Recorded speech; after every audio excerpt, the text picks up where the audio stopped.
Bien-aimés de Dieu, bonjour au nom de Jésus. Dans cette 58e leçon, nous parlerons donc de la deuxième partie des actes des apôtres, c'est-à-dire de la persécution de l'Église naissante. Dans la version lucanienne, au chapitre 21, le 12e verset, Jésus-Christ avait déjà annoncé la persécution des disciples.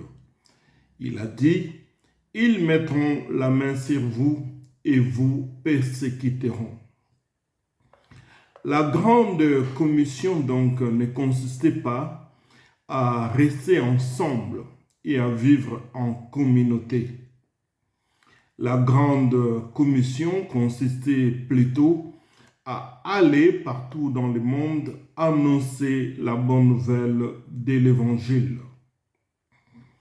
Le Seigneur permit ces persécutions afin d'éparpiller l'Église dans toutes les nations où les disciples fuyaient pour trouver refuge.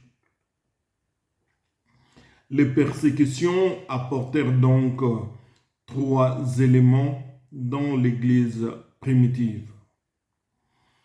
1. La persécution a apporté la propagation de l'Évangile. 2. L'Église fut affermie et la foi s'opérait par l'attachement à la prière. 3.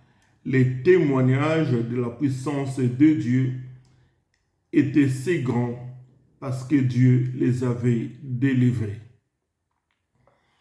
Ces persécutions, à la place et lieu d'affaiblir les apôtres, au contraire ranimèrent de plus en plus leur foi, comme le déclare l'apôtre Pierre. Il a dit, « Il faut obéir à Dieu plutôt qu'aux hommes. » Le premier martyr de l'Église fut donc Étienne. Il était un juif grec. Étienne signifie couronne. C'est un nom bien approprié car il fut le premier à porter la couronne de martyr dans l'Église primitive. Il était diacre et on le décrit comme rempli de foi et de puissance au chapitre 6 des Actes des Apôtres, au verset 8. Comme personne ne pouvait résister à la sagesse et à l'esprit avec lesquels il parlait, alors les Juifs s'y bornèrent des hommes, c'est-à-dire donner l'argent pour faire des faux témoignages. Ils accusèrent donc des blasphèmes contre Dieu et contre Moïse, selon Actes des Apôtres, le 16e chapitre, le 11e verset. Bien-aimés, dans le sermon d'Étienne, il ne perd pas le temps pour chercher à se défendre. Il élève Dieu à partir des patriarches Abraham, passant par Moïse et passant par Joseph. Quand il arrive à parler sur Jésus-Christ, il accuse les Sanhédrins de résister à l'Esprit Saint et d'être des meurtriers de Christ. Les Sanhédrins étaient donc les tribunaux ou les conseils suprêmes du peuple juif, parmi lesquels siégeait Saul de Tarse. Plus tard, il deviendra Paul. De coutume, les Sanhédrins n'avaient aucun droit de condamner quelqu'un à mort. Mais par les discours d'Étienne, ils étaient tellement en colère contre lui qu'ils poussèrent la foule à traîner Étienne hors de la ville et les lapidèrent. Les grandes vérités à retenir avant qu'Étienne rende l'hameçon. Premièrement, le verset 35 du 6e chapitre des Actes des Apôtres. Étienne vit la gloire de Dieu et Jésus debout à la droite de Dieu. Nous devons comprendre donc que Dieu est esprit et il est invisible. Par conséquent, la divinité ne peut pas avoir de droite ou de gauche. L'image de Jésus-Christ assis ou debout à la droite de Dieu ne signifie pas qu'il s'agit de la droite au point de vue corporel. En fait, quand on parle de la droite de Dieu, la droite se réfère à la puissance et à la gloire de Dieu. Cela signifie que Jésus est assis à la place de la puissance et de la gloire. Par analogie des Écritures, quand nous remontons à Exode dans le Pentateuque au chapitre 15, le verset 6, nous lisons « Ta droite, ô Éternel, a signalé sa force.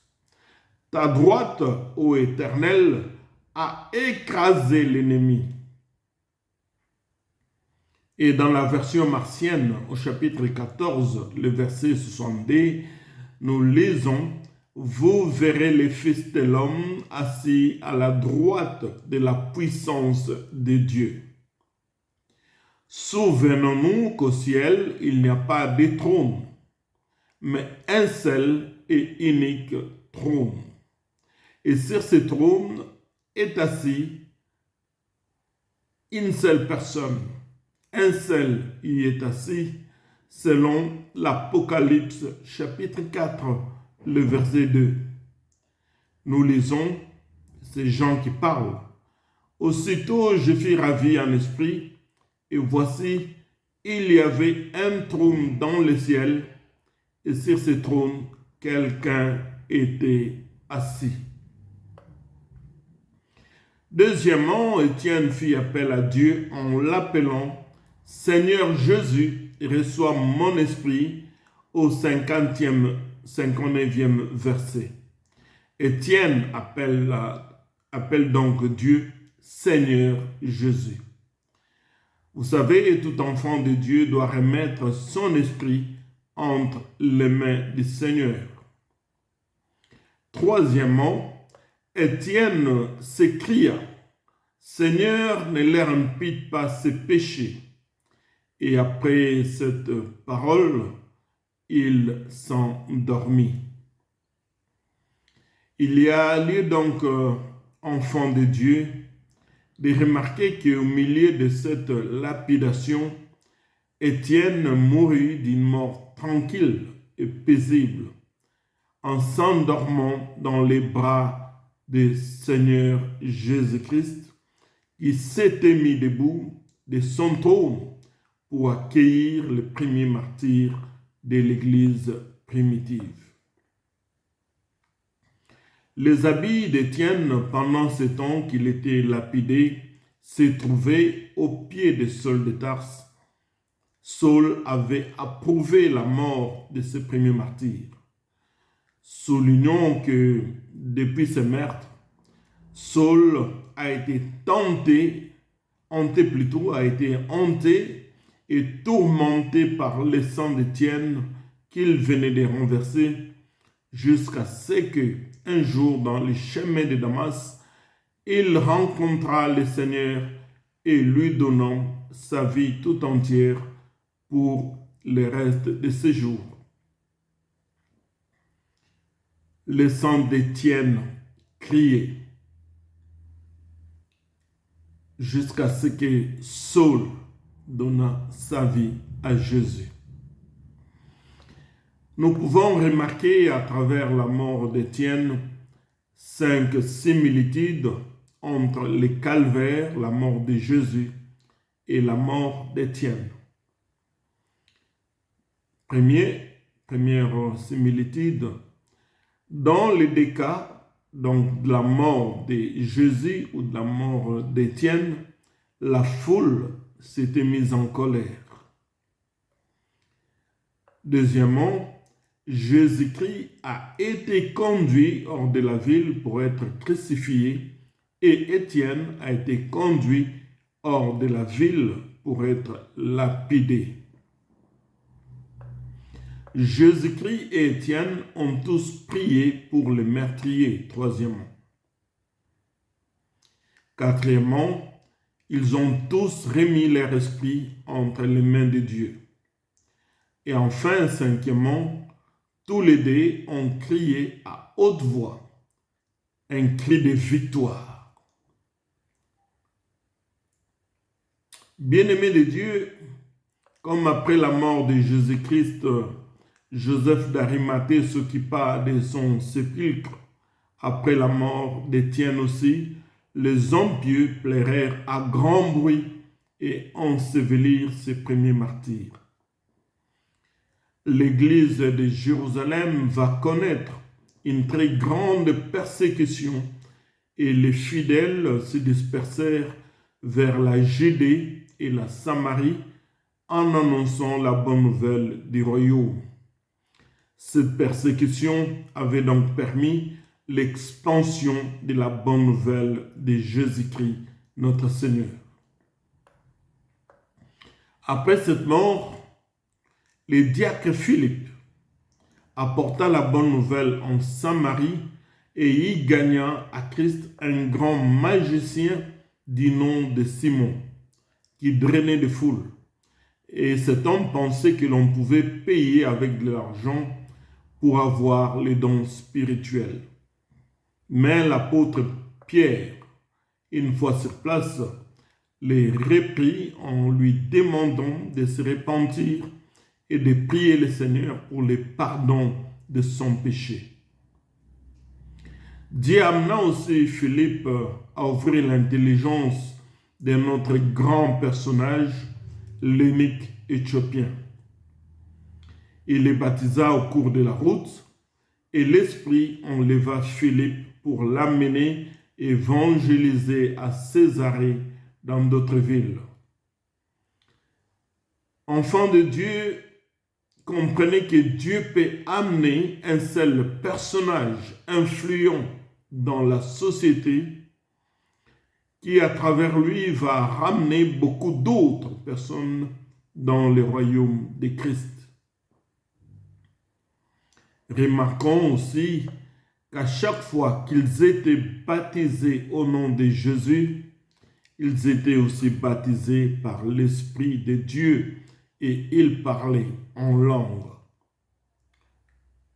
Nous vous encourageons à prier pour le baptême de l'Esprit afin que le peuple de Dieu puisse parler en langue.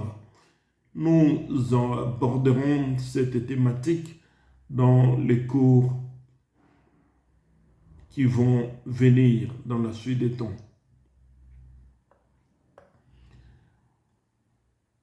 Nous faisons appel à vous, à ce que le Seigneur a dit, allez partout dans le monde et prêchez l'évangile. En prêchant cette parole de Dieu, il y a des bénédictions, il y a aussi des persécutions. Les persécutions n'ont pas touché, n'ont pas poussé les disciples à abandonner la grande commission.